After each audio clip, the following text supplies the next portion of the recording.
ಇತ್ತೀಚೆಗೆ ಹಾಸನ ಜಿಲ್ಲೆಯಲ್ಲಿ ಯುವಕ ಯುವತಿಯರಿಂದ ಹಿಡಿದು ವಯಸ್ಸಾದವರು ಹೃದಯಘಾತಕ್ಕೆ ಬಲಿಯಾಗ್ತಿದ್ದಾರೆ. ದಿನಕ್ಕೆ ಒಂದು ಸಾವಾದರೂ ಆಗುತ್ತಲೇ ಬರ್ತಿದೆ. ಕಳೆದ 40 ದಿನಗಳಲ್ಲಿ ಹಾಸನದವರೇ ಒಟ್ಟು 22 ಮಂದಿ ಹೃದಯಘಾತದಿಂದ ಸಾವನ್ನಪ್ಪಿದ್ದಾರೆ. ಹಾಸನದ ಈ ಆಘಾತಕಾರಿ ಸುದ್ದಿ ರಾಜ್ಯ ಹಾಗೂ ಕೇಂದ್ರ ಸರ್ಕಾರ ಎಚ್ಚೆತ್ತುಕೊಳ್ಳುವಂತೆ ಮಾಡ್ತಿದೆ. ಇವತ್ತು ಕೂಡ ಹೃದಯಘಾತದಿಂದ ಒಂದ್ ರೀತಿಯಾಗಿ ಏನು ಹೃದಯಘಾತದ ಸರಣಿ ಇದೆ ಹಾಸನ ಜಿಲ್ಲೆಯಲ್ಲಿ, ಅದು ಮುಂದುವರೆದು ಒಂದೇ ದಿನ 4 ಮೃತಪಟ್ಟಿದ್ದಾರೆ ಹೃದಯಘಾತದಿಂದಲೇ. ಹಾಸನ ಜಿಲ್ಲೆಯ ಚನ್ನರಾಯಪಟ್ಟಣ ತಾಲೂಕಿನ ಕೆಂಬಾಳು ಗ್ರಾಮದ 38 ವರ್ಷದ ಲೋಹಿತ್ ಹೃದಯಘಾತದಿಂದ ಅಸುನೀಗಿದ್ದಾರೆ.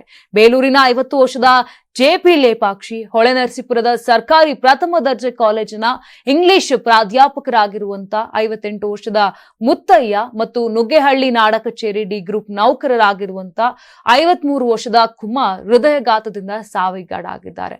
ಯಾಕೋ ಗೊತ್ತಿಲ್ಲ, ಹಾಸನ ಜಿಲ್ಲೆಯಲ್ಲಿ ಆ ವಿಧಿಯೋ ಶಾಪೋ ಒಂದು ಗೊತ್ತಾಗ್ತಿಲ್ಲ. ಒಬ್ರಾದ್ಮೇಲೆ ಒಬ್ರು ಹೃದಯಘಾತದಿಂದ ಸಾವನ್ನಪ್ಪಿದ್ದಾರೆ. ಒಂದು ರೀತಿಯಾಗಿ ದುರಾದೃಷ್ಟ ಎನ್ನುವಂತೆ ಒಂದೇ ದಿನ 4 ಇವತ್ತು ಮೃತಪಟ್ಟಿರುವಂತದ್ದು. ಈ ಲೋಹಿತ್ ಕಳೆದ 18 ವರ್ಷಗಳಿಂದ ಸೇನೆಯಲ್ಲಿ ಸೇವೆಯನ್ನ ಸಲ್ಲಿಸ್ತಿದ್ರು. ರಜೆಯಲ್ಲಿ ಊರಿಗೆ ಬಂದಿದ್ದಂತ ಅವರು ಜುಲೈ 3ರಂದು ರಜೆ ಮುಗಿಸಿ ಕರ್ತವ್ಯಕ್ಕೆ ಮರಳುವವರಿದ್ರು. ಆದ್ರೆ ದುರಾದೃಷ್ಟ ಎನ್ನುವಂತೆ ಇಂದು ಹೃದಯಘಾತದಿಂದ ಮೃತಪಟ್ಟಿದ್ದಾರೆ. ಇನ್ನು ಹಾಸನ ಜಿಲ್ಲೆಯ ಚನ್ನರಾಯಪಟ್ಟಣ ತಾಲೂಕಿನ ನುಗ್ಗೆಹಳ್ಳಿ ಗ್ರಾಮದ ನಾಡ ಕಚೇರಿ ಡಿ ಗ್ರೂಪ್ ನೌಕರ ಕುಮಾರ್ಗೆ ಭಾನುವಾರ ರಾತ್ರಿ ಮನೆಯಲ್ಲಿ ಮಲಗಿರೋ ಟೈಮಲ್ಲಿ ಎದೆನೋವು ಕಾಣಿಸ್ಕೊಂಡಿದೆ. ತಕ್ಷಣವೇ ಅವರನ್ನ ಚನ್ನರಾಯಪಟ್ಟಣ ಖಾಸಗಿ ಆಸ್ಪತ್ರೆಗೆ ದಾಖಲಿಸಿದ್ರು ಕೂಡ ಚಿಕಿತ್ಸೆ ಫಲಕಾರಿಯಾಗದೆ ಆಸ್ಪತ್ರೆಯಲ್ಲಿ ಸಾವನ್ನಪ್ಪಿದ್ದಾರೆ. ಇವರು ಮೂಲತಃ ಚನ್ನರಾಯಪಟ್ಟಣ ತಾಲೂಕಿನ ನಲ್ಲೂರು ಗ್ರಾಮದ ನಿವಾಸಿ ಕೂಡ ಆಗಿದ್ರು. ಹಾಸನ ಜಿಲ್ಲೆಯಲ್ಲಿ ಹೃದಯಘಾತ ಹೆಚ್ಚಾದ ವಿಚಾರವಾಗಿ ಈಗ ಮೈಸೂರಿನಲ್ಲಿ ಸಿಎಂ ಸಿದ್ದರಾಮಯ್ಯ ಪ್ರತಿಕ್ರಿಯೆಯನ್ನ ನೀಡಿದ್ದಾರೆ.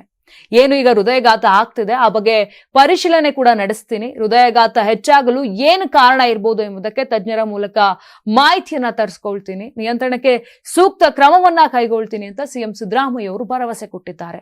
2 ದಿನಗಳ ಹಿಂದಷ್ಟೇ ಹಾಸನದ ಸಿದ್ದೇಶ್ವರ ನಗರದ ನಿವಾಸಿ 37 ವರ್ಷದ ಗೋವಿಂದ ಎಂಬುವರು ಹೃದಯಘಾತದಿಂದ ಮೃತಪಟ್ಟಿದ್ರು. ಆಟೋ ಚಾಲಕರಾಗಿರುವಂತಹ ಗೋವಿಂದ ಅವರಿಗೆ ಆಟೋ ಚಲಾಯಿಸಬೇಕಿದ್ರೇನೆ ಅದೇನೋ ಕಾಣಿಸ್ಕೊಂಡಿತ್ತು. ಕೂಡಲೇ ಅವರೇ ಆಟೋವನ್ನ ಚಲಾಯಿಸಿಕೊಂಡು ಜಿಲ್ಲಾಸ್ಪತ್ರೆಗೆ ತೆರಳಿದ್ರು. ಆದ್ರೆ ವಿಧಿ ಎಂಬಂತೆ ಆಸ್ಪತ್ರೆಯಲ್ಲೇ ಹೃದಯಘಾತದಿಂದ ಮೃತಪಟ್ಟಿದ್ರು.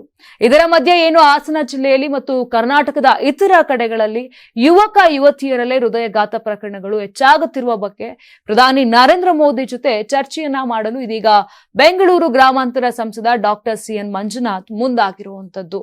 ಹೃದಯಘಾತ ನಿಯಂತ್ರಣಕ್ಕೆ ಈಗಾಗಲೇ ಕೇಂದ್ರ ಆರೋಗ್ಯ ಸಚಿವರಾಗಿರುವಂತಹ ಜೆಪಿ ನಡ್ಡಾ ಮತ್ತು ಕರ್ನಾಟಕ ಆರೋಗ್ಯ ಸಚಿವರಾಗಿರುವಂತಹ ದಿನೇಶ್ ಗುಂಡೂರಾವ್ ಅವರ ಜೊತೆಯೂ ಚರ್ಚೆಯನ್ನ ಮಾಡಿದ್ದಾರೆ ಮಂಜುನಾಥ್ ಅವರು. ನಾನು 86 kg ಇದ್ದವಳು 71 kg ಬಂದಿದ್ದೇನೆ. ವಯಸ್ಸಾದ್ಮೇಲೆ ಸ್ಮಾರ್ಟ್ ಆಗಿ ಕಾಣ್ತೀರಾ ಅಂದ್ರೆ ಜಿನ್ನಿ. 126 kg ವೇಟ್ ಇದೆ. ನಾವು ಈಗ 114 kg ಲೆಕ್ಕ ಬಂದಿದ್ದೀವಿ. ಯಾವುದೇ ಸೈಡ್ ಎಫೆಕ್ಟ್ ಆಗಿಲ್ಲ. 84ರಿಂದ 50 kg ಬಂದೆ. ಆಮೇಲೆ ಸಣ್ಣಗೆ ಫಿಟ್ ಆಗಿದ್ದೀನಿ. ಅದಕ್ಕೆ ನಾನು ಯೂಸ್ ಮಾಡ್ತಾ ಇರೋದು ಜೀನಿ ಸ್ಲಿಮ್. 84ರಿಂದ 50 kg ಬಂದೆ. ಆಮೇಲೆ ಸಣ್ಣಗೆ ಫಿಟ್ ಆಗಿದ್ದೀನಿ. ಅದಕ್ಕೆ ನಾನು ಯೂಸ್ ಮಾಡ್ತಾ ಇರೋದು ಜೀನಿ ಸ್ಲಿಮ್. ಸಣ್ಣ ಆಗಕ್ಕೆ ಜೀನಿ ಸ್ಲಿಮ್ ಯೂಸ್ ಮಾಡದೆ ಹೆಲ್ದಿನೂ ಅದೇ. ನೀವು ಸಣ್ಣ ಆಗ್ಬೇಕಾ, ಹೆಲ್ದಿ ಆಗ್ಬೇಕಾ? ಹಾಗಿದ್ರೆ ಜೀನಿ ಸ್ಲಿಮ್ ಯೂಸ್ ಮಾಡಿ. ಸಣ್ಣ ಆಗೋದಕ್ಕೆ ಯಾವುದೋ ಪ್ರಾಡಕ್ಟ್ ಹೇಳ್ತಾ ಇದ್ದಾಳೆ, ಏನಾದರೂ ಸೈಡ್ ಎಫೆಕ್ಟ್ಸ್ ಇದೆ ಅಂತ ಯೋಚನೆ ಮಾಡ್ತಾ ಇದ್ದೀರಾ? ಖಂಡಿತ ಇಲ್ಲ, ಯಾಕಂದ್ರೆ ಇದು ಕೆಮಿಕಲ್ ಫ್ರೀ. ಸಣ್ಣ ಆಗಬೇಕು ಅಂದರೆ ಜೀನಿ ಸ್ಲಿಮ್ ಯೂಸ್ ಮಾಡಿ. ಹೆಚ್ಚಿನ ಮಾಹಿತಿಗೆ ಕೆಳಗೆ ಡಿಸ್ಪ್ಲೇ ಆಗ್ತಿರೋ ನಂಬರ್ಗೆ ಕಾಲ್ ಮಾಡಿ.